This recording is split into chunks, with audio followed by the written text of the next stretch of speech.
ಉಪಯೋಗಿಸ್ತಾ ಇದ್ದೀವಿ. ಆದರೆ ಈ ತಪ್ಪು ಕಲ್ಪನೆಯನ್ನು ನಮ್ಮ ಬ್ರಹ್ಮವಿದ್ಯೆ ಅಥವಾ ಥಿಯಾಸಫಿಯಲ್ಲಿ ಈ 3 ಲೋಕಗಳು ಯಾವುದೇ ನಿರ್ದಿಷ್ಟ ಭೌಗೋಳಿಕ ಸ್ಥಳಗಳು ಅಲ್ಲ, ಬದಲಾಗಿ ನಮ್ಮ ಅಸ್ತಿತ್ವದ ಪ್ರಕೃತಿಯ ಮತ್ತು ಪ್ರಜ್ಞೆಯ ಬೇರೆ ಬೇರೆ ಹಂತಗಳು ಅಂತ ಹೇಳಿಬಿಟ್ಟು ನಮ್ಮ ಥಿಯಾಸಫಿಯಲ್ಲಿ ಇದರ ಬಗ್ಗೆ ವಿವರವಾಗಿ, ತಾರ್ಕಿಕವಾಗಿ ಮತ್ತು ವೈಜ್ಞಾನಿಕವಾಗಿ ವಿವರಣೆಯನ್ನು ಕೊಟ್ಟಿದ್ದಾರೆ. ಥಿಯಾಸಫಿ ಶಾಸ್ತ್ರದ ಪ್ರಕಾರ ಮನುಷ್ಯನು ಕೇವಲ ಒಮ್ಮೆ ಹುಟ್ಟಿ ಒಮ್ಮೆ ಸಾಯುವ ವ್ಯಕ್ತಿ ಅಲ್ಲ. ಏಕಕಾಲದಲ್ಲಿ ಪ್ರತ್ಯೇಕವಾಗಿ 3 ಲೋಕಗಳಲ್ಲಿ ಜೀವಿಸುವ ಒಂದು ಜೀವಿಯಾಗಿದ್ದಾನೆ ನಮ್ಮ ಈ ಮಾನವ. ಈ 3 ಜಗತ್ತುಗಳಲ್ಲಿ ವ್ಯವಹರಿಸಲು, ಅನುಭವಗಳನ್ನು ಪಡೆಯಲು ಮತ್ತು ಆಧ್ಯಾತ್ಮಿಕವಾಗಿ ವಿಕಾಸ ಹೊಂದಲು ಪ್ರಕೃತಿಯು ನಮಗೆ ಈ 3 ಪ್ರತ್ಯೇಕವಾದ ಶರೀರಗಳನ್ನು ನೀಡಿದೆ. ಆ 3 ಶರೀರಗಳು ಯಾವುವೆಂದರೆ, ಒಂದು ಸ್ಥೂಲ ಶರೀರ, ಒಂದು ಕಾಮ ಶರೀರ ಮತ್ತು ಮನೋಶರೀರ. ಸ್ಥೂಲ ಶರೀರ ಅಂದರೆ ಗೊತ್ತಿರೋ ಹಾಗೆ ನಮಗೆ ಕಣ್ಣಿಗೆ ಕಾಣುವ ಮತ್ತು ಸ್ಪರ್ಶಕ್ಕೆ ಸಿಗುವಂಥ ಒಂದು ಶರೀರ. ಕಾಮ ಶರೀರ ಅಂದರೆ ನಮ್ಮ ಆಸೆ, ಭಾವನೆ, ಕೋಪ, ಪ್ರೀತಿ, ದ್ವೇಷ ಇವುಗಳನ್ನು ಹೊಂದಿರುವಂಥ ಒಂದು ಶರೀರ. ಈ ಕಾಮಲೋಕದಲ್ಲಿ ವ್ಯವಹರಿಸುವ ನಮ್ಮ ಸೂಕ್ಷ್ಮ ಶರೀರ, ನಾವು ಪ್ರೀತಿಸಿದಾಗ, ಕೋಪಗೊಂಡಾಗ ಅಥವಾ ದುಃಖಪಟ್ಟಾಗ ಈ ಶರೀರವು ಸಕ್ರಿಯವಾಗಿ ತನ್ನ ವಿಶಿಷ್ಟವಾದ ಕಂಪನಾಂಕಗಳನ್ನು ಅದು ಹೊರಸೂಸುತ್ತದೆ. ಇದು ನಮಗೆ ಕಣ್ಣಿಗೆ ಕಾಣಿಸಿದ ಒಂದು ಶರೀರ. ಅದಕ್ಕಿಂತಲೂ ಸೂಕ್ಷ್ಮವಾದ ಶರೀರ ಅಂದರೆ ಅದು ಮನೋಶರೀರ. ಇದು ಎಲ್ಲಕ್ಕಿಂತ ಸೂಕ್ಷ್ಮವಾಗಿ ಇದು ನಮ್ಮ ಆಲೋಚನೆ, ತರ್ಕ ಮತ್ತು ಬುದ್ಧಿಶಕ್ತಿಯ ಕೇಂದ್ರವಾಗಿದೆ. ಇದನ್ನು ಥಿಯಾಸಫಿಯ ಪರಿಭಾಷೆಯಲ್ಲಿ ಈ ಮನೋಲೋಕವನ್ನು ದೇವಚಿನ್ ಅಂತ ಕೂಡ ಹೇಳ್ತಾರೆ. ಹಾಗಾದರೆ ಈ ವ್ಯಕ್ತಿ ಒಂದೇ ಸರಿ ಯಾವ ರೀತಿ ಈಗ 3 ಲೋಕಗಳಲ್ಲಿ ಏಕಕಾಲದಲ್ಲಿ ಇರೋದಕ್ಕೆ ಸಾಧ್ಯ ಅಂತ ಒಂದು ಉದಾಹರಣೆ ನೋಡೋದಾದರೆ, ಈಗ ತಾನೇ ನಾವು ಸಂಗೀತವನ್ನು ಕೇಳಿದ್ವಿ. ನಮ್ಮ ದೇಹ ಇಲ್ಲೇ ಇತ್ತು, ಬಟ್ ನಾವು ಎಲ್ಲರೂ ಕಾಮಲೋಕದಲ್ಲಿ ವಿಹರಿಸ್ತಾ ಇದ್ವಿ. ಕೆಲವರು ಹಾಡು ರಾಗ ಇಷ್ಟ ಆದರೆ ಇನ್ನೂ ಕೆಲವರಿಗೆ ಅದರ ಹಾಡಿನ ಅಂತರಾಳದನ್ನು ಯೋಚನೆ ಮಾಡಿ ಅವರು ಮನೋಲೋಕದವರೆಗೂ ಕೂಡ ತಲುಪಿದರು. ಈ ರೀತಿಯಾಗಿ ಏಕಕಾಲದಲ್ಲಿ ನಾವು 3 ಲೋಕಗಳಲ್ಲಿ ಜೀವಿಸೋಕ್ಕೆ ಸಾಧ್ಯ ಅಂಥೇಳಿ ಈಗ ನಾವು ಈ ಉದಾಹರಣೆ ಮೂಲಕ ತಿಳ್ಕೊಳ್ತೀವಿ.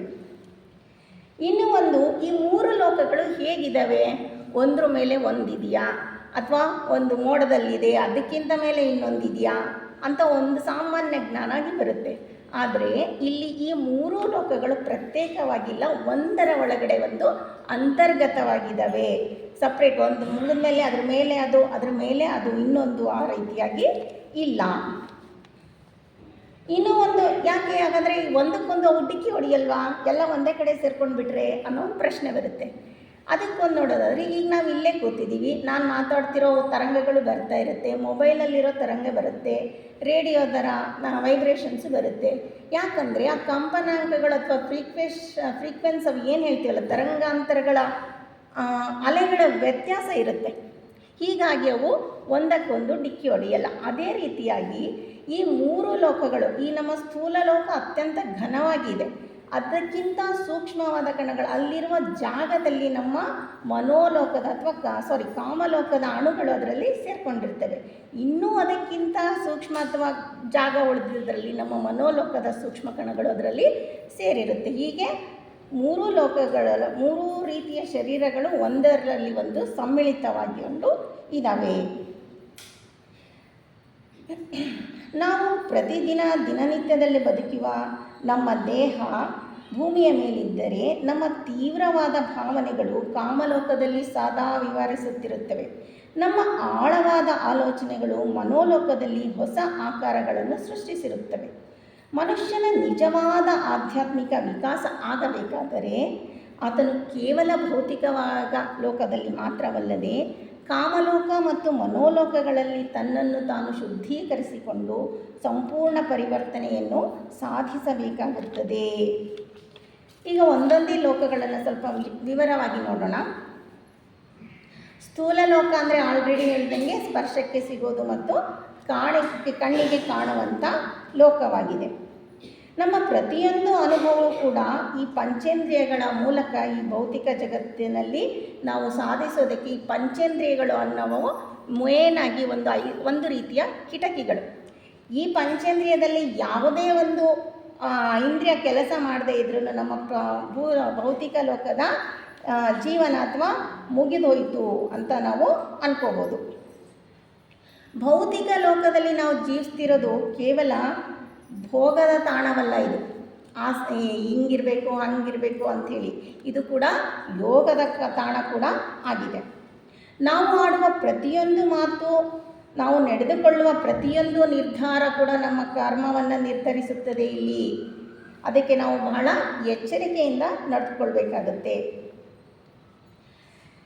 ಈ ಕರ್ಮದಿಂದ ಹುಟ್ಟುವ ಸಂಸ್ಕಾರದ ಬೀಜಗಳು ಸ್ಥೂಲ ಲೋಕದಲ್ಲಿ ಮಣ್ಣಿನಲ್ಲಿ ಬಿತ್ತನೆಯಾಗಿ ಕಾಮಲೋಕ ಮತ್ತು ಮನೋಲೋಕದಲ್ಲಿ ಹೆಮ್ಮರವಾಗಿ ಬೆಳೆಯುತ್ತವೆ.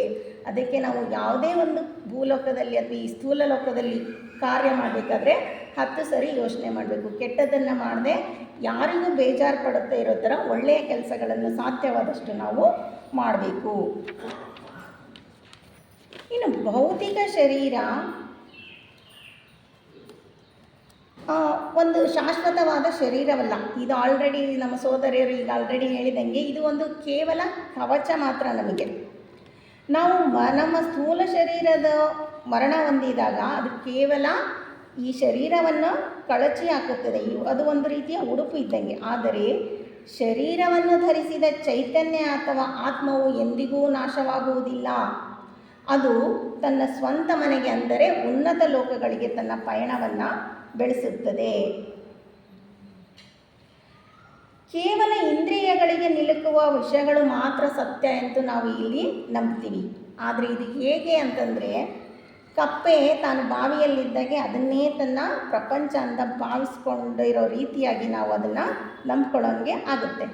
ಆದರೆ ಉಳಿದಿರೋ ಶಕ್ತಿಗಳು ನಮ್ಮ ಕಣ್ಣಿಗೆ ಕಾಣಿಸಲ್ಲ, ಆದರೂ ಅವು ಇಲ್ಲಿನೇ ಇರುತ್ತೆ. ಉದಾಹರಣೆಗೆ ನೀವು ಈಗ ಗಾಳಿ ತಗೊಂಡ್ರೆ ಅದಕ್ಕೆ ಎಷ್ಟು ಶಕ್ತಿ ಇರುತ್ತಂದರೆ, ಗಾಳಿ ಜೋರಾಗಿ ಬೀಸಿದಾಗೆ ಸುಮಾರು ಮನೆಗಳನ್ನು ಎಲ್ಲ ಹಾರಿಸ್ಕೊಂಡು ಹೋಗೋಷ್ಟು ಶಕ್ತಿ ಇರುತ್ತೆ. ಆದರೆ ಅದು ನಮ್ಮ ಕಣ್ಣಿಗೆ ಕಾಣಿಸೋದಿಲ್ಲ.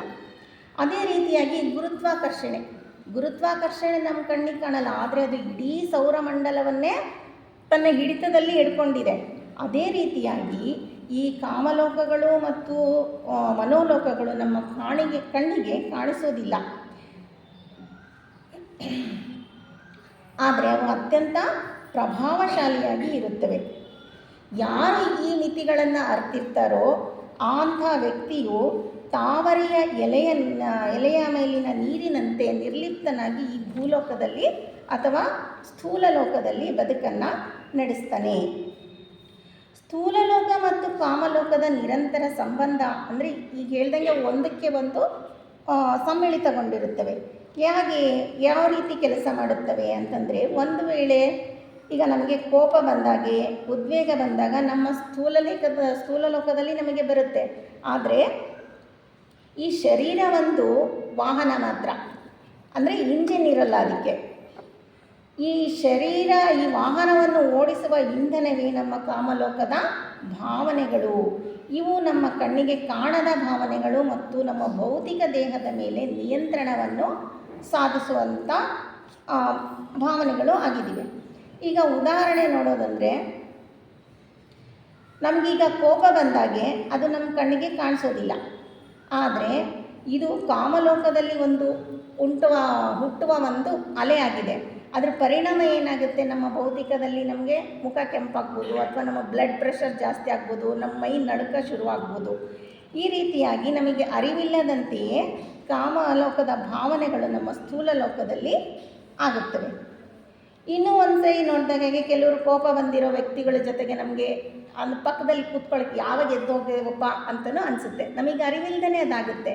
ಅದೇ ರೀತಿ ಒಬ್ಬರು ಒಳ್ಳೆ ದೇವಸ್ಥಾನಕ್ಕೆ ಹೋದರು, ಯಾವುದೋ ಸಂತರ ಪಕ್ಕ ಇನ್ಸೊಪ್ಪತ್ತಿರೋಣ, ಇಲ್ಲಿ ಇನ್ಸೊಪ್ಪತ್ತು ಕೂತ್ಕೊಂಡು ಹೋಗೋಣ, ಕೇಳ್ಕೊಂಡು ಹೋಗೋಣ ಅನ್ನೋ ಭಾವನೆಗಳು ಕೂಡ ಬರುತ್ತೆ. ಆದ್ದರಿಂದಲೇ ದೈಹಿಕ ಆರೋಗ್ಯಕ್ಕೆ ಮಾನಸಿಕ ಮತ್ತು ಭಾವನಾತ್ಮಕ ಆರೋಗ್ಯವು ಅಡಿಪಾಯವಾಗಿದೆ ಅಂತ ನಮಗೆ ಇಲ್ಲಿ ಥಿಯಾಸಫಿ ಕೂಡ ಹೇಳುತ್ತೆ. ಈ ಸ್ಥೂಲ ಲೋಕವು ಪ್ರಕೃತಿಯು ನಮಗೆ ನೀಡುವ ಒಂದು ಅದ್ಭುತವಾದ ಉಪಕರಣವಾಗಿದೆ. ನಮ್ಮ ಭೌತಿಕ ಜೀವನವು ಸಾರ್ಥಕವಾಗಬೇಕು ಅಂತಂದರೆ ನಾವು ಈ ಭೂಲೋಕದ ಈ ನಮ್ಮ ದೇಹವೆಂಬ ಉಪಕರಣವನ್ನು ನಾವು ಸರಿಯಾಗಿ ಸನ್ಮಾರ್ಗದಲ್ಲಿ ಬೆಳೆಸಿಕೊಂಡ್ರೆ ನಾವು ಉನ್ನತ ಲೋಕಗಳ ಪ್ರಯಾಣಕ್ಕೆ ಸಾಧ್ಯವಾಗುತ್ತದೆ.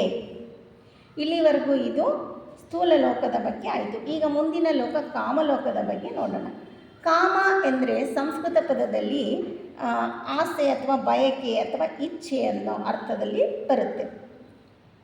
ಈ ಕಾಮಲೋಕದಲ್ಲಿ ಪ್ರೀತಿ, ದ್ವೇಷ, ಕೋಪ, ಕರುಣೆ, ಭಕ್ತಿಗಳ ವಾಸಸ್ಥಾನವಾಗಿದೆ. ಇದು ಭೌತಿಕ ಜಗತ್ತನ್ನು ಎಲ್ಲ ಕಡೆಯಿಂದ ಆವರಿಸ್ಕೊಂಡಿದೆ ಈ ಕಾಮಲೋಕ, ಮತ್ತು ಇದು ಒಂದು ಸೂಕ್ಷ್ಮವಾದ ಜಗತ್ತಾಗಿದೆ. ಥಿಯಾಸಫಿಯ ಪ್ರಕಾರ ಕಾಮಲೋಕದ ವಸ್ತುಗಳು ಅತ್ಯಂತ ಸೂಕ್ಷ್ಮವಾಗಿದ್ದು ಕಣ್ಣಿಗೆ ಕಾಣದಿದ್ದರೂ ಅವು ಬಹುಪಾಲು ನಮ್ಮ ಸ್ಥೂಲ ಲೋಕದ ಪ್ರಭಾವದಲ್ಲಿಯೇ ಸದಾ ವಿಹರಿಸ್ತಿರ್ತವೆ. ಉದಾಹರಣೆಗಾಗಿ ನಾವು ಮಲಗಿದಾಗೆ ನಮಗೆ ನಾವು ಭೌತಿಕವಾಗಿದ್ದರೂ ಕೂಡ ಕನಸು ಬೀಳುತ್ತೆ, ಆದರೆ ಅದು ಭಾವನಾ ಲೋಕದಲ್ಲಿನೇ ವಿಹರಿಸ್ತಾ ಇರುತ್ತೆ. ಅದಕ್ಕೆ ದೇಹ ಆಗಲಿ ಯಾವುದೋ ಆಗಲಿ ಇರೋದಿಲ್ಲ. ನಾವು ಜೀವಂತವಾಗಿರುವ ನಾವು ಪ್ರತಿಯೊಂದು ಮಾಡುವ ನಮ್ಮಲ್ಲಿ ಮೂಡುವ ಪ್ರತಿಯೊಂದು ಭಾವನೆಯು ಕಾಮ ಶರೀರದಲ್ಲಿ ಬಣ್ಣಗಳಾಗಿ ಹೊರಹೊಮ್ಮುತ್ತೆ. ಫಾರ್ ಎಕ್ಸಾಂಪಲ್, ಈಗ ನಮಗೆ ಕೋಪ ಬಂದಾಗೆ ಕೆಂಪು ಬಣ್ಣ ಮತ್ತು ಕಪ್ಪು ಮಿಶ್ರಿತ ಕೆಂಪು ಬಣ್ಣ ಬರುತ್ತೆ. ಅದೇ ಅಸೂಯೆ ಬಂದಾಗೆ ನೀಲಿ ಮಿಶ್ರಿತ ಕಪ್ಪು ಅಲೆಗಳು ಹೊರಹೊಮ್ಮುತ್ತವೆ. ಇವು ಅಷ್ಟೇ ಅಲ್ಲದೆ ಈಗ ನಮ್ಮಲ್ಲಿ ಮೂಡುವ ಭಾವನೆಗಳು ಸುತ್ತಮುತ್ತಲಿನ ವಾತಾವರಣದಲ್ಲಿ ಕೂಡ ಪ್ರಭಾವವನ್ನು ಬೀರುತ್ತವೆ. ಅದು ನಾವು ಯಾರಾದರೂ ಈಗಲೇ ಹೇಳಿದಂತೆ ನಾವು ಯಾರಾದರೂ ಒಬ್ಬರು ಶಾಂತವಾಗಿರುವಂಥ ವ್ಯಕ್ತಿಗಳ ಹತ್ರ ಹೋದರೆ ನಮಗೆ ಮನಸ್ಸಿಗೆ ಶಾಂತಿ ಮೂಡುತ್ತದೆ. ಇಲ್ಲ ಅಂದರೆ ಯಾಕಾದರೂ ಇಲ್ಲಿ ಇದೀನಪ್ಪ ಎದ್ದು ಹೋಗೋಣ ಅನ್ನೋ ರೀತಿಯಾಗಿ ಬರುತ್ತೆ. ಈಗ ನಮಗೆ ಅರಿವಿಗೆ ಬಾರದಂತೆ ಭಾವನೆಗಳ ಮೂಲಕ ಕಾಮಲೋಕವನ್ನು ನಾವು ಪ್ರತಿದಿನ ಪ್ರತಿಕ್ಷಣ ಈ ರೀತಿಯಾಗಿ ವಿಹರಿಸ್ತಾ ಇರ್ತೀವಿ. ಇನ್ನು ಮರಣಾನಂತರ ಕಾಮಲೋಕದಲ್ಲಿ ಹೇಗಿರುತ್ತೆ ಅಂತ ನೋಡೋದಾದರೆ, ಈ ಮರಣ ಕ್ಷಣದಲ್ಲಿ ಪ್ರತಿಯೊಬ್ಬ ವ್ಯಕ್ತಿಯು ಈಗ ನಾನು ಸಾಯೋಕ್ಕಿಂತ ಮುಂಚೆ ನನ್ನ ಬಾಲ್ಯದಿಂದ ಮರಣದವರೆಗೆ ನನ್ನ ಜೀವನ ಯಾವ ರೀತಿ ಇತ್ತು ಅಂತ ಅಲ್ಲಿ ಫಾಸ್ಟ್ ಫಾರ್ವರ್ಡ್ ಆಗಿ ನಮ್ಮ ಮುಂದೆ ಒಂದು ಚಿತ್ರಣ ಬಂದು ಹೋಗುತ್ತಂತೆ. ಅದೇ ರೀತಿಯಾಗಿ ಈಗ ಮರಣ ಹೊಂದಿದ ಮೇಲೆ ನಾವು ಕಾಮಲೋಕಕ್ಕೆ ಹೋಗ್ತೀವಿ, ಅಲ್ಲಿ ಇದಕ್ಕೆ ರಿವರ್ಸ್ ಆಗುತ್ತೆ. ಅಲ್ಲಿ ನಾವು ಸತ್ತ ನಂತರದಿಂದ ಹಿಂದಿನ ಬಾಲ್ಯದವರೆಗೆ ನಮ್ಮ ಅನುಭವಗಳನ್ನು ನಾವು ಅಲ್ಲಿ ಕಾಮಲೋಕದಲ್ಲಿ ಅನುಭವಿಸ್ತೀವಿ. ಈಗ ಅದಾಗಿ ಫಾರ್ ಎಕ್ಸಾಂಪಲ್, ನಾನು ಸಾಯೋಕ್ಕಿಂತ ಮುಂಚೆ ಯಾರಿಗಾದರೂ ನೋವು ಕೊಟ್ಟಿದ್ರೆ ಅಥವಾ ತೊಂದರೆ ಮಾಡಿದರೆ ಅದೆಲ್ಲ ನಾನು ಸತ್ತ ಅಥವಾ ಮರಣ ಹೊಂದಿದ ಮೇಲೆ ಕಾಮಲೋಕದಲ್ಲಿ ಅಲ್ಲಿ ನಾನು ಯಾರಿಗೆ ಎಷ್ಟು ನೋವು ಎಷ್ಟು ಯಾತನೆಗಳನ್ನು ಕೊಟ್ಟಿದ್ದೀನಿ ಅಷ್ಟನ್ನು ನಾನು ಅನುಭವಿಸ್ತಾ ಇರ್ತೀನಿ ಅಲ್ಲಿ. ಹಾಗಾಗಿ ಆ ಯಾತನೆಗಳನ್ನು ನಾವು ಶಿಕ್ಷೆ ಅಂತ ಅಂದ್ಕೊಳ್ಬಾರ್ದು ಅಲ್ಲಿ. ಯಾಕಂದರೆ ನಾವು ಏನು ಮಾಡಿದ್ದೀವಿ ಅದನ್ನೇ ನಾವು ಅಲ್ಲಿ ಅನುಭವಿಸ್ತಾ ಇದ್ದೀವಿ. ಅಲ್ಲಿ ನಮಗೆ ಇದು ಒಂದು ಪಾಠವನ್ನು ಕಲಿಸ್ತಾ ಇದೆ ನಮಗೆ ಅಂತ ನಾವು ಅಂದ್ಕೊಳ್ಬೇಕಾಗುತ್ತೆ. ಆದ್ದರಿಂದ ನಾವು ಇಲ್ಲಿ ಎಷ್ಟು ಒಳ್ಳೆಯ ಕೆಲಸಗಳನ್ನು ಮಾಡ್ತೀವಿ ಅಲ್ಲಿ ನಮ್ಮ ಜೀವನ ಕಾಮಲೋಕದಲ್ಲಿ ಅಷ್ಟು ಒಳ್ಳೆಯದಾಗಿರುತ್ತೆ. ಇಲ್ಲಿ ಎಷ್ಟು ನಾವು ಇತರರಿಗೆ ಎಷ್ಟು ಕಷ್ಟಗಳನ್ನು ತೊಂದರೆಗಳನ್ನು ಕೊಡ್ತೀವಿ ನಾವು ಅಲ್ಲಿ ಅಷ್ಟು ತೊಂದರೆಗಳನ್ನು ಅನುಭವಿಸ್ಬೇಕಾಗತ್ತೆ. ಇನ್ನೂ ಒಂದು ಉದಾಹರಣೆ ಕೊಡಬೇಕು. ಆಮೇಲೆ ಇಲ್ಲಿ ಇನ್ನೂ ಒಂದು ಪ್ರಶ್ನೆ, ಈಗ ಭೂಲೋಕದ ಮೇಲೆ ನಾವು 60, 80, 100 ವರ್ಷಗಳು ಬದುಕ್ತೀವಿ, ಆದರೆ ಕಾಮಲೋಕದಲ್ಲಿ ನಮ್ಮ ಅವಧಿ ಎಷ್ಟಿರುತ್ತೆ? ಅಲ್ಲಿ ಏನಾದರೂ ಲಿಮಿಟ್ ಇದೆಯಾ ಅಂತ? ಅಲ್ಲಿ ಏನೂ ಲಿಮಿಟ್ ಇಲ್ಲ. ಅದು ಇಲ್ಲಿ ನಾವು ಎಷ್ಟು ಒಳ್ಳೆ ಕೆಲಸಗಳನ್ನು ಮಾಡಿರ್ತೀವಿ ಅಲ್ಲಿ ನಮಗೆ ಕಡಿಮೆ ಅವಧಿಯವರಲ್ಲಿ ನಾವು ಕಾಮಲೋಕದಲ್ಲಿ ಇದ್ದು ಮುಂದೆ ಮನೋಲೋಕದಲ್ಲಿ ಹೋಗ್ತೀವಿ. ಇಲ್ಲ, ನಾನಿಲ್ಲಿ ತುಂಬ ತಪ್ಪು ಮಾಡಿದ್ದೀನಿ, ತುಂಬ ಆಸೆಗಳನ್ನು ಇಟ್ಕೊಂಡು ಅದನ್ನು ಪೂರ್ಣ ಮಾಡ್ದೇ ಹಾಗೆ ಮರಣ ಹೊಂದ್ತೀನಿ ಅಂದರೆ ನನಗೆ ಕಾಮಲೋಕದಲ್ಲಿ ಅನೇಕ ಯಾತನೆಗಳನ್ನು ಅವು ಕರಗಿ ನಾವು ಅದನ್ನು ಬಿಡೋವರೆಗೂ ನಾವು ಅಲ್ಲಿ ಇರಬೇಕಾಗತ್ತೆ. ಉದಾಹರಣೆ, ಒಬ್ಬ ಹುಡುಗ ಅಥವಾ ಮದ್ಯವ್ಯಸನಿ ಏನಾದರೂ ಆಸೆ ಇಲ್ಲದೇ ಅವನು ತೀರಿಸ್ಕೊಳ್ದೇ ಸತ್ತ ಅಂತ ಅಂದ್ಕೊಳ್ಳಿ. ಈಗ ಅವನು ಸತ್ತೋದ್ಮೇಲೆ ಅಲ್ಲಿ ಅವನದು ದೇಹ ಇರಲ್ಲ, ಬಾಯಿ ಇರಲ್ಲ, ಏನಿರಲ್ಲ. ಬಟ್ ಅವ್ನಿಗೆ ಅಲ್ಲಿ ಹೋದ್ಮೇಲೂ ಆಸೆಗಳು ಇರುತ್ತೆ, ನಾನು ಕುಡಿಬೇಕು ಅಂತೇಳಿ. ಬಟ್ ಅವ್ನಿಗೇನೂ ಅಲ್ಲಿ ಸಿಗಲ್ಲ. ಆದರೆ ಅಲ್ಲಿ ಅವನ್ನ ಅದೆಲ್ಲ ಯಾತನೆಗಳನ್ನು ಅನುಭವಿಸಿ ಇನ್ನು ಕುಡಿಯೋದೇ ಬೇಡಪ್ಪ, ನನಗದು ಬೇಡವೇ ಬೇಡ ಅಂತ ಮುಗಿಸ್ಕೊಳ್ಳೋವರೆಗೂ ಕೂಡ ಅವನು ಕಾಮಲೋಕದಲ್ಲಿ ಈ ಅನುಭವ, ಈ ಯಾತನೆಯನ್ನು ಅವನು ಪಡಬೇಕಾಗತ್ತೆ. ಅದೇ ರೀತಿ ಶುದ್ಧ ಜೀವನ ನಡೆಸಿದವ್ರು ಏನು ಮಾಡ್ತಾರೆ, ಪರೋಪಕಾರಿಯಾದವರು ಅಲ್ಲಿ ಬಹುಬೇಗನೆ ಏನೂ ಆಸೆಗಳೇ ಇರಲ್ಲ ಅವ್ರಿಗೆ, ಬೇಗ ಮುಗಿಸ್ಕೊಂಡು ಅವರು ಮುಂದಿನ ಮನೋಲೋಕಕ್ಕೆ ಅವರು ಬೇಗವಾಗಿ ಪಯಣವನ್ನು ಬೆಳೆಸ್ಕೊತಾರೆ. ಇದೇನಿದೆ ಅಲ್ವಾ, ಈ ಆಸೆಗಳು ನಾವು ಈಗ ಸಾಮಾನ್ಯವಾಗಿ ಶ್ರಾದ್ದ ಕಾರ್ಯಕ್ರಮ ಅದು ಇದು ಮಾಡ್ತಾರಲ್ಲ, ಅದು ಮುಖ್ಯ ಉದ್ದೇಶನೇ ಇದು. ಈ ಕಾಮಲೋಕದಲ್ಲಿ ಆಸೆಗಳಿಂದ ಇದ್ದವ್ರಿಗೆ ನಾವಿಲ್ಲಿ ಮಂತ್ರಗಳು, ಉಚ್ಚಾರಣೆಗಳ ಮೂಲಕ ಸದ್ಭಾವನೆಗಳನ್ನು ಕಳಿಸಿ ಅವ್ರ ಕೆಳಗಿನ ಕಾಮಲೋಕದಿಂದ ಇನ್ನೂ ಸ್ವಲ್ಪ ಬೇಗ ಆಸೆಗಳನ್ನು ಕಳಚಿ ಮುಂದೆ ಹೋಗಲಿ ಅನ್ನೋ ಉದ್ದೇಶದಿಂದ ಮಾತ್ರ ನಾವು ಈಗ ಪಿತೃಪಕ್ಷ, ಶ್ರಾದ್ದ ಕಾರ್ಯಕ್ರಮಗಳನ್ನು ಮಾಡ್ತಾ ಇರ್ತೀವಿ. ಆ್ಯಕ್ಚುಲಿ ಮೂಲ ಉದ್ದೇಶ ನಾವು ತಿಳಿದೇ ಭಕ್ತಿ ಅದಕ್ಕಿಂತ ಭಯನೇ ಜಾಸ್ತಿ ಆಗೋಗಿದೆ ಈಗಿನ ಕಾಲದಲ್ಲಿ. ನಮಗೆ ದೇವಸ್ಥಾನಕ್ಕೆ ಏನೋ ತಪ್ಪು ಮಾಡಿದೆ ಭಯದಿಂದನೇ ಹೋಗೋದು, ಏನೋ ಮೂಲ ಏನು ಅರ್ಥ ಯಾವುದೇ ನಮ್ಮ ಹಿಂದಿನಿಂದ ಪರಂಪರೆಗಳು ಎಲ್ಲ ಹೇಳ್ಕೊಟ್ಟಿದ್ದಾವೆ. ಆದರೆ ನಾವು ಬರ್ತಾ ಅದ್ರ ಮೂಲ ಅರ್ಥಗಳನ್ನು ತಿಳಿದೆ ಸುಮ್ಮನೆ ಆಡಂಬರ ಆಚರಣೆಯಾಗಿ ಮಾತ್ರ ಉಳಿಸ್ಕೊಂಡ್ಬಿಟ್ಟಿದ್ದೀವಿ.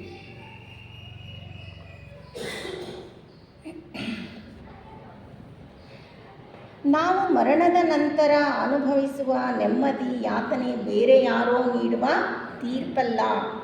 ಅದು ನಮ್ಮ ಇಂದಿನ ಜೀವನದ ಭಾವನೆಗಳ, ನಮ್ಮದೇ ಆಸೆಗಳ ನೇರ ಫಲಿತಾಂಶ. ನಮ್ಮ ಕಾಮ ಶರೀರವನ್ನು ನಾವು ಪ್ರತಿದಿನ ಏನನ್ನು ಕೊಟ್ಟು ಪೋಷಿಸುತ್ತೇವೆಯೋ ಅದೇ ನಮಗೆ ಮರಣಾನಂತರ ವಾಸ್ತವವಾಗುತ್ತದೆ. ನಾವಿಂದು ನಮ್ಮ ಕೋಪ, ದ್ವೇಷ, ಮತ್ಸರ, ಭೌತಿಕ ದುರಾಸೆಗಳನ್ನು ನಿಯಂತ್ರಿಸಿಕೊಂಡು ಪ್ರೀತಿ, ಕರುಣೆ, ವೈರಾಗ್ಯವನ್ನು ಬೆಳೆಸಿಕೊಂಡರೆ ನಮ್ಮ ಕಾಮ ಶರೀರವು ಶುದ್ಧವಾಗುತ್ತದೆ. ಆಗ ನಮ್ಮ ಕಾಮಲೋಕದ ಪಯಣ ಅತ್ಯಂತ ಸುಂದರವಾಗಿರುತ್ತದೆ. ಇದು ಕಾಮಲೋಕ. ಇನ್ನು ನೆಕ್ಸ್ಟು ಮನೋಲೋಕ. ಮನೋಲೋಕ ಅಂತಂದರೆ ಇದನ್ನು ಸಂಸ್ಕೃತ ಭಾಷೆಯಲ್ಲಿ ದೇವಚಿನ್ ಅಂತ ಕೂಡ ಹೇಳಿದ್ರು. ಅಂದರೆ ದೇವತೆಗಳ ನಿವಾಸ ಅಥವಾ ಬೆಳಕಿನ ನಾಡು ಅಂತ ಕೂಡ ಕರೀತಾರೆ. ಇದು ಇನ್ನೂ ಅತ್ಯಂತ ಸೂಕ್ಷ್ಮವಾಗಿದ್ದು ಕಣ್ಣಿಗೆ ಕಾಣಿಸುವಂಥ ಜಗತ್ತಲ್ಲ. ಬದಲಾಗಿ ಇದು ಸಂಪೂರ್ಣವಾಗಿ ನಮ್ಮ ಮನಸ್ಸಿನ ಶುದ್ಧ ಪ್ರಜ್ಞೆಯ ಮತ್ತು ಅತ್ಯುನ್ನತ ಆಲೋಚನೆಗಳ ಒಂದು ಲೋಕವಾಗಿದೆ. ಸಾವು ಸಂಭವಿಸಿದಾಗ ಮನುಷ್ಯನು ಕೇವಲ ತನ್ನ ಸ್ಥೂಲ ಶರೀರವನ್ನು ಭೌತಿಕ ಜಗತ್ತಲ್ಲಿ ಬಿಡುತ್ತಾನೆ.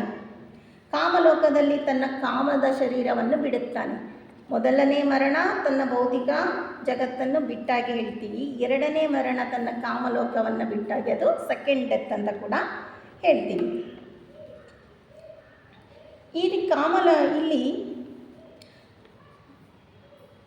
ಈ ಲೋಕದಲ್ಲಿ ಕತ್ತಲೆ, ದುಃಖ, ನೋವು, ದ್ವೇಷ ಅಥವಾ ಯಾವುದರ ಒಂದು ಲವಲೇಶವೂ ಇರುವುದಿಲ್ಲ. ಇಲ್ಲಿ ಕೇವಲ ಶುದ್ಧ ಬೆಳಕು ಮತ್ತು ಜ್ಞಾನದ ಆಗರವಾಗಿದೆ ಈ ಮನೋಲೋಕ.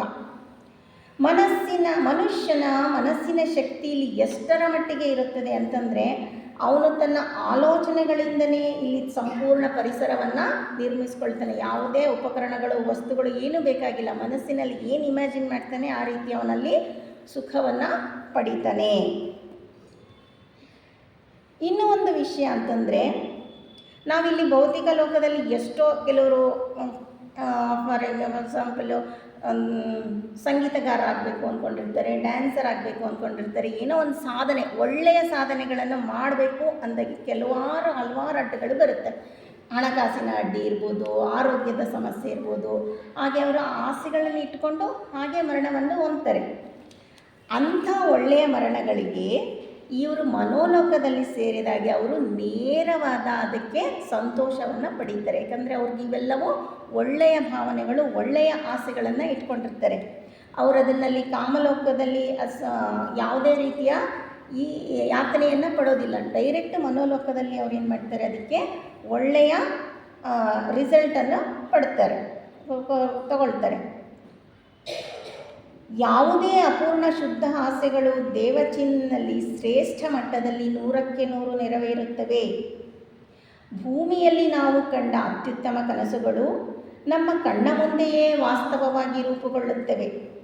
ಭೂಮಿಯ ಮೇಲಿನ ನಮ್ಮ ಪ್ರೀತಿ ಪಾತ್ರರು ದೈಹಿಕವಾಗಿ ನಮ್ಮೊಂದಿಗೆ ಇಲ್ಲದಿದ್ದರೂ ಅವರ ಅಂತರಂಗದ ಶ್ರೇಷ್ಠ ಗುಣಗಳನ್ನು ನಾವು ಸಂಕಲ್ಪ ಶಕ್ತಿಯಿಂದ ಸೃಷ್ಟಿಸಿಕೊಂಡು ಅವರೊಂದಿಗೆ ದಿವ್ಯ ಆನಂದವನ್ನು ಅನುಭವಿಸುತ್ತೇವೆ. ಎಲ್ಲಿ? ಮನೋಲೋಕದಲ್ಲಿ. ಈ ಲೋಕದಲ್ಲಿ ಪ್ರತಿಯೊಬ್ಬರೂ ತಮಗೆ ಬೇಕಾದ ಸ್ವರ್ಗವನ್ನು ತಾವೇ ಸೃಷ್ಟಿಸಿಕೊಳ್ತಾರೆ. ಅಂದರೆ ಅವರು ಅಷ್ಟು ಎತ್ತರ ಮಟ್ಟಿಗೆ ಅಲ್ಲಿ ಬೆಳೆದಿರ್ತಾರೆ, ಎಲ್ಲ ಆಸೆಗಳನ್ನು ತೊರೆದು. ಎಕ್ಸಾಂಪಲ್, ಒಬ್ಬ ಕಲಾಕಾರನಿಗೆ ಅದು ಕಲಾ ಸ್ವರ್ಗವಾಗುತ್ತೆ. ಒಬ್ಬ ದೈವಿಕ ಭಕ್ತಿಯನ್ನು ಪಾಲಿಸುವಂಥವನಿಗೆ ಅದು ಭಕ್ತಿಯ ಪರಮಾವಧಿಯ ತಾಣವಾಗುತ್ತದೆ. ಇದು ಆತ್ಮಕ್ಕೆ ಸಿಗುವ ಪರಮ ಸುಖದ ಕಲ್ಮಶವಿಲ್ಲದ ಒಂದು ತಾಣ ಯಾವುದು? ಮನೋಲೋಕ. ಹಾಗಾದರೆ ಈ ಮನೋಲೋಕದಲ್ಲಿ ನಾವು ಎಷ್ಟು ವರ್ಷ ಇರ್ತೀವಿ ಅಂತ ಇನ್ನೊಂದು ಪ್ರಶ್ನೆ. ಈ ಮನೋಲೋಕದಲ್ಲಿ ಅಥವಾ ದೇವಚಿನ್ನಲ್ಲಿ ದೀರ್ಘಕಾಲಮಾನದ ಬಗ್ಗೆ ಮಾತನಾಡುವುದಾದರೆ, ಆತ್ಮವು ಕಳೆಯುವ ಸಮಯವು ಭೂಮಿ ಮತ್ತು ಕಾಮಲೋಕಕ್ಕಿಂತ ಅದೆಷ್ಟೋ ಪಟ್ಟು ದೀರ್ಘವಾಗಿರುತ್ತದೆ. ಭೂಮಿಯ ಮೇಲೆ ನಾವು ಗಳಿಸಿದ ಪುಣ್ಯ ಅಥವಾ ಒಳ್ಳೆಯ ಆಲೋಚನೆಗಳ ಆಧ್ಯಾತ್ಮಿಕ ಶಕ್ತಿ ಎಷ್ಟಿದೆಯೋ ಅಷ್ಟು ದೀರ್ಘಕಾಲದವರೆಗೆ ಆತ್ಮವು ಈ ಸ್ವರ್ಗಾನುಭವದಲ್ಲಿ ಲೀನವಾಗಿರುತ್ತದೆ. ನಾವು ಎಷ್ಟು ಕಾಲ ಒಳ್ಳೆಯದಾಗಿ ಬದುಕುತ್ತೀವೋ ಅಷ್ಟು ಕಾಲ ನಾವಲ್ಲಿ ಮನೋಲೋಕದಲ್ಲಿ ಅಷ್ಟು ಕಾಲವರೆಗೂ ಸುಖವಾಗಿ ನಾವು ಬಾಳ್ಬೋದು. ಎಲ್ಲಿಯವರೆಗೆ ಅವರ ಸತ್ಕರ್ಮಗಳ ಶಕ್ತಿ ಇರುತ್ತದೆಯೋ ಅಲ್ಲಿಯವರೆಗೆ ಅವರು ಪರಮಾನಂದದ ಸ್ಥಿತಿಯಲ್ಲಿ ಮನೋಲೋಕದಲ್ಲಿ ಮುಂದುವರಿಯುತ್ತಾರೆ. ಈ ಮನೋಲೋಕದಲ್ಲಿ ಮತ್ತು ಎರಡು ರೂಪಗಳಿದೆ. ಒಂದು ರೂಪ ಮನೋಲೋಕ ಮತ್ತು ಇನ್ನೊಂದು ಅರೂಪ ಮನೋಲೋಕ. ರೂಪ ಮನೋಲೋಕದಲ್ಲಿ ವ್ಯಕ್ತಿಯು ತಾನು ನಂಬಿದ ದೇವರು ಅಥವಾ ಪ್ರೀತಿಸಿದ ವ್ಯಕ್ತಿಗಳು ಮತ್ತು ತಾನು ವಾಸ ಮಾಡಲು ಅತ್ಯಂತ ಸುಂದರವಾದ ಪ್ರಾಕೃತಿಕ ಪರಿಸರವನ್ನು ತನ್ನದೇ ಆದ ಕಲ್ಪನಾ ಶಕ್ತಿಯಿಂದ ಮುಹೂರ್ತದಲ್ಲಿ ರೂಪಿಸಿಕೊಂಡು ಸೃಷ್ಟಿಯಲ್ಲಿ ಅದನ್ನು ಸುಖಿಸುತ್ತಾನೆ. ಇಲ್ಲಿ ರೂಪ ಮನೋಲೋಕದಲ್ಲಿ ಅವನ ಆಸೆಗಳಿಗೆ ಅಥವಾ ಅವನ ಬಯಕೆಗಳಿಗೆ ಏನಿರುತ್ತೆ, ಆಕಾರಗಳಿರುತ್ತೆ, ಬಣ್ಣಗಳಿರುತ್ತೆ ಮತ್ತು ಸ್ಪಷ್ಟವಾದ ಚಿತ್ರಗಳಿರ್ತವೆ. ಆದರೆ ಅರೂಪ ಲೋಕದಲ್ಲಿ ಇದು ಯಾವುದೂ ಇರಲ್ಲ. ಕೇವಲ ಅಲ್ಲಿ ಆಲೋಚನೆಗಳು ಮಾತ್ರ ಇರ್ತವೆ, ಶುದ್ಧ ಪ್ರಜ್ಞೆ ಮಾತ್ರ ಇರುತ್ತೆ. ಇಂಥ ಅರೂಪ ಲೋಕದಲ್ಲಿ ಮಹಾನ್ ತತ್ವಜ್ಞಾನಿಗಳು, ಋಷಿಮುನಿಗಳು ಅಂಥವರು ಮಾತ್ರ ಇಲ್ಲಿ ಇರೋದಕ್ಕೆ ಶಕ್ತರಾಗಿರುತ್ತಾರೆ. ನಮ್ಮ ಹಿಂದೂ ಧರ್ಮದಲ್ಲಿ ಸ್ವರ್ಗದ ಪರಿಕಲ್ಪನೆ ನಮಗಿದೆ. ಸತ್ರ ತಕ್ಷಣ ಒಳ್ಳೆಯವರಾಗಿದ್ದರೆ ಸ್ವರ್ಗಕ್ಕೆ ಹೋಗ್ತೀವಿ ಅಂತ.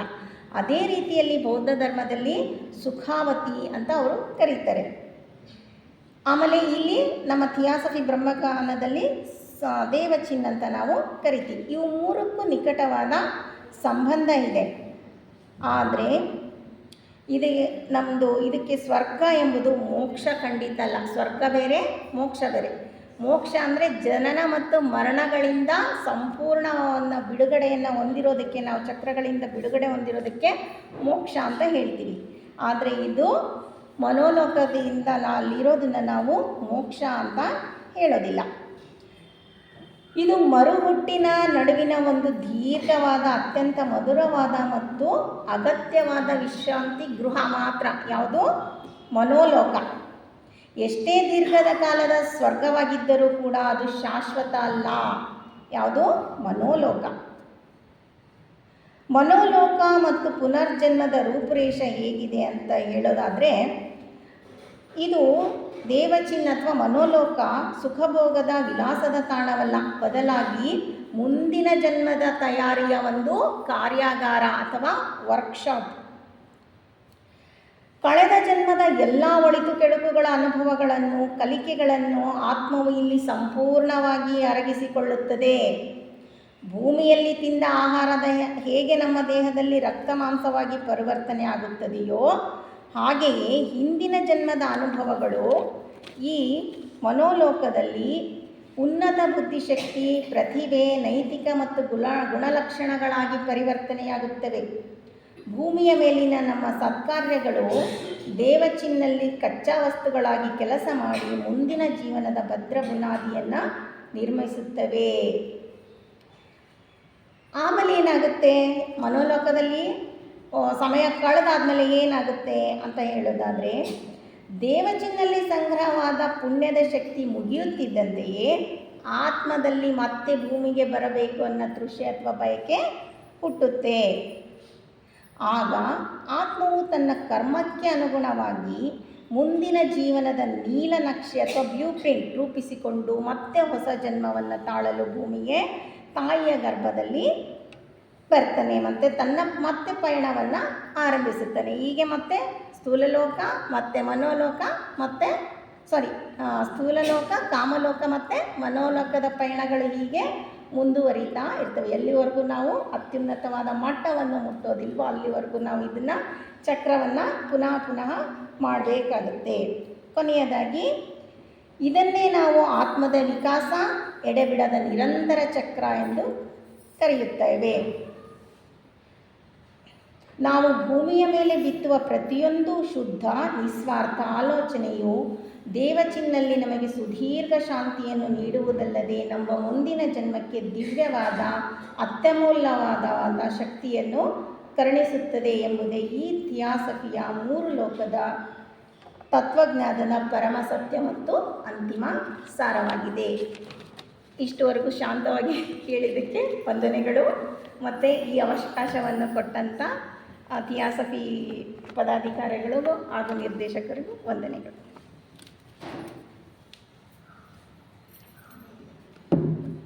ಇಲ್ಲಿವರೆಗೂ ನಮ್ಮೊಂದಿಗೆ ಮನುಷ್ಯನ 3 ಲೋಕದ ಜೀವಿತ ಈ ವಿಷಯದ ಬಗ್ಗೆ ವಿವರವಾಗಿ ನಮಗೆ ತಿಳಿಸ್ಕೊಟ್ಟಿದ್ದಕ್ಕೆ ಸೋದರಿ ಪೂರ್ಣಿಮಾ ವಸ್ತ್ರದವರಿಗೆ ಸಿಟಿ ಲಾಡ್ಜ್ನ ವತಿಯಿಂದ ಹಾಗೂ ನಮ್ಮೆಲ್ಲರ ಪರವಾಗಿ ತುಂಬ ಹೃದಯದ ಧನ್ಯವಾದಗಳನ್ನು ಅರ್ಪಿಸುತ್ತೇನೆ. Thank you ma'am.